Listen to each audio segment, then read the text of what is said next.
দর্শক সবাইকে স্বাগত জানিয়ে শুরু করছি কিছু প্রশ্ন উত্তর। আপনারা অনেকেই জানতে চান, ফেসবুক ইউটিউবে ঢুকে জানতে চান যে আসলে অনেক সমস্যার কথা জানতে চান। তার মধ্যে সবচেয়ে বেশি ইম্পর্টেন্ট কোমর ব্যথা কেন হয়, কোমর ব্যথার কারণগুলো কী কী। অনেকের মনের মধ্যেই প্রশ্ন থাকে কোমর ব্যথা কেন হয়। খুব সুন্দর কোশ্চেন। আসলে প্রত্যেকটা মানুষের জানা উচিত কোমর ব্যথা কেন হয়। যাদের কোমর ব্যথা আছে তাদের তো অবশ্যই জানতে হবে, যাদের কোমর ব্যথা নাই তাদেরও জানা উচিত।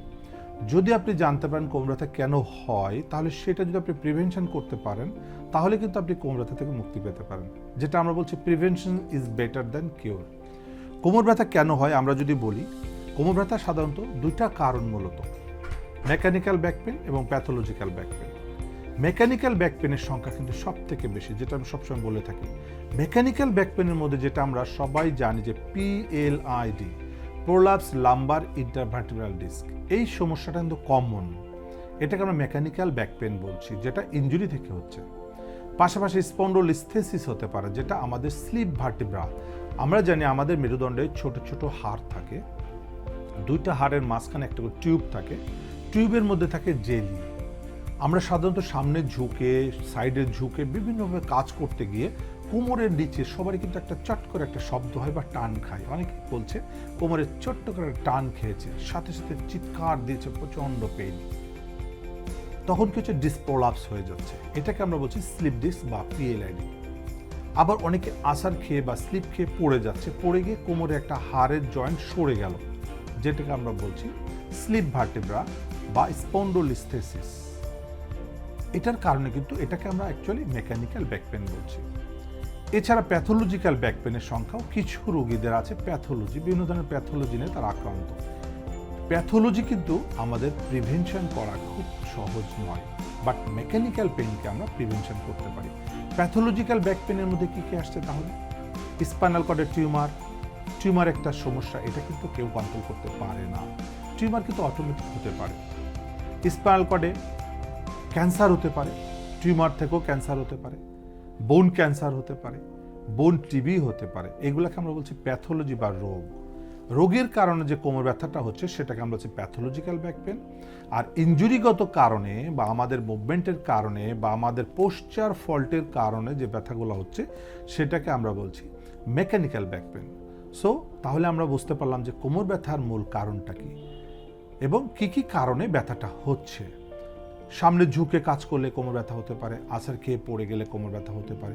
আরেকটা খুব ইম্পর্টেন্ট বিষয় আছে দর্শক, যেটা আপনাদের সবার জানা উচিত। যদি এটা আপনারা খুব মনোযোগ সহকারে শুনেন এবং কন্ট্রোল করতে পারেন, তাহলে আমি অনেক কোমর ব্যথা রোগীরা তাদের কোমর ব্যথাকে কন্ট্রোল করতে পারবেন। সেটা হচ্ছে আমাদের বডি আনফিট, মাসেল উইকনেস।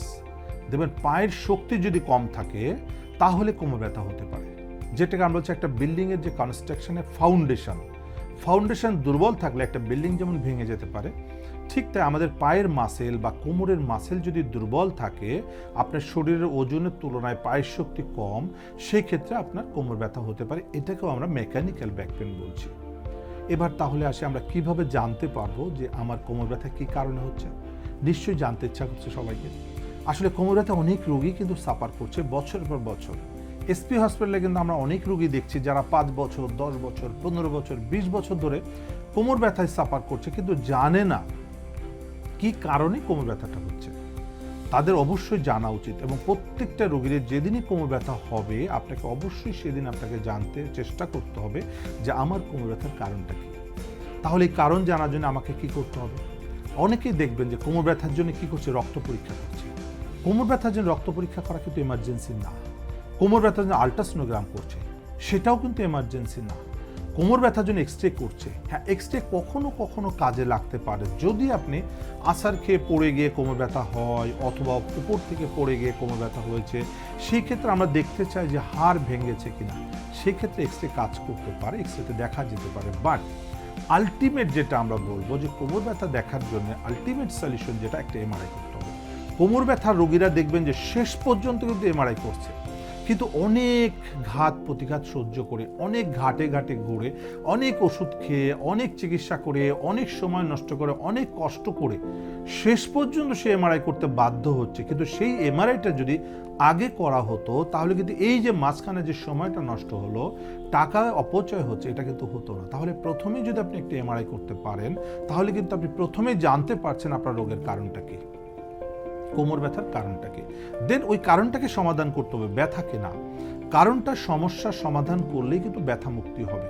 ব্যথাটা সিমটম, এবং সিমটমের একটা অসুখ আছে যেটার কারণে ব্যথাটা হচ্ছে। তাহলে আমরা যখনই এমআরআইটা করে দেখলাম যে এটা mechanical back pain or pathological back pain, হ্যাঁ যদি টিউমারের কারণে ব্যথাটা হয় তাহলে অবশ্যই এটা সার্জিক্যাল কারেকশন লাগতে পারে, বাট সব টিউমার কিন্তু অপারেশন লাগে না। টিউমার হলেই যে অপারেশন করতে হবে not necessary, but tumour cancer হয়ে গেছে সেই ক্ষেত্রে অপারেশন কিন্তু মাস্ট লাগতেই পারে। টিবি থেকে আপনার ব্যাক পেন হচ্ছে, বোন টিবি, স্পাইন টিবি আমরা বলছি, যেটা যদি আপনি টিবির ওষুধ না খান তাহলে কিন্তু পেইন কিলার কোনোদিন আপনাকে ভালো করতে পারবে না। যেমন টিউমারের ব্যথা কিন্তু আপনার ওষুধে ভালো করতে পারবে না, টিবির ব্যথা পেইন কিলার ভালো করতে পারবে না। তাহলে এগুলো টিবির ট্রিটমেন্ট করতে হবে, টিউমারের ট্রিটমেন্ট করতে হবে, ক্যান্সারের ট্রিটমেন্ট করতে হবে, তাহলেই কিন্তু ব্যথা ভালো হবে। এবার আসি আমরা মেকানিক্যাল সমস্যার সমাধান। যদি দেখি টিউমার, টিবি, ক্যান্সার কিছু নাই, মেকানিক্যাল প্রবলেম, ডিসপ্রোলাপস। এবার ডিসপ্রোলাপসটা কতটুকু? যদি দেখি অনেক বেশি ডিসপ্রোলাপস আছে, মুভমেন্ট করতে পারছে না, সেক্ষেত্রে বলা হচ্ছে রেস্ট নিতে হবে।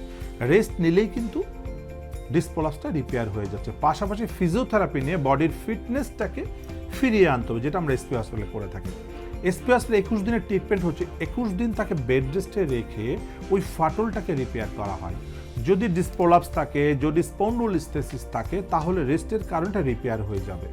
পাশাপাশি ফিজিওথেরাপির মাধ্যমে যেটা মাসলকে স্ট্রং করে বডির ফিটনেসটাকে ফিরিয়ে আনা হয়, যেন ভবিষ্যতে উনি সুন্দর মতো চলাফেরা করতে পারে, আর যেন ফার্দার ডিসপ্রোলাপস না হয়। যদি মাসেল দুর্বল থাকে আপনি বারবার কিন্তু এই ডিসপ্রোলাপসে আক্রান্ত হতে পারেন।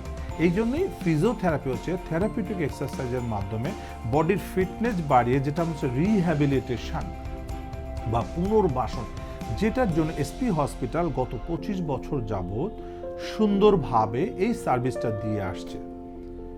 যে সার্ভিসের মাধ্যমে আমাদের এসপি হসপিটাল থেকে অলমোস্ট 1 লক্ষ কোমর ব্যথা, হাঁটু ব্যথা, ঘাড় ব্যথা, প্যারালাইসিস রোগী সুস্থ হয়ে স্বাভাবিক জীবনযাপন করতে পারছে। তাহলে দর্শক জানতে পারলেন কোমর ব্যথা কেন হয় এবং কি কি কারণে ব্যথা হয়, কিভাবে আইডেন্টিফাই করা সম্ভব, কি পরীক্ষার মাধ্যমে কোমর ব্যথা আইডেন্টিফাই করতে হবে, এবং কোন চিকিৎসায় কোমর ব্যথা সুস্থ করতে পারবেন। ধন্যবাদ সকলকে। এসপি হাসপাতাল, আন্তর্জাতিক মানের পূর্ণাঙ্গ ব্যথা নিরাময় হাসপাতাল। এসপি হাসপাতাল, আন্তর্জাতিক মানের পূর্ণাঙ্গ ব্যথা নিরাময় হাসপাতাল।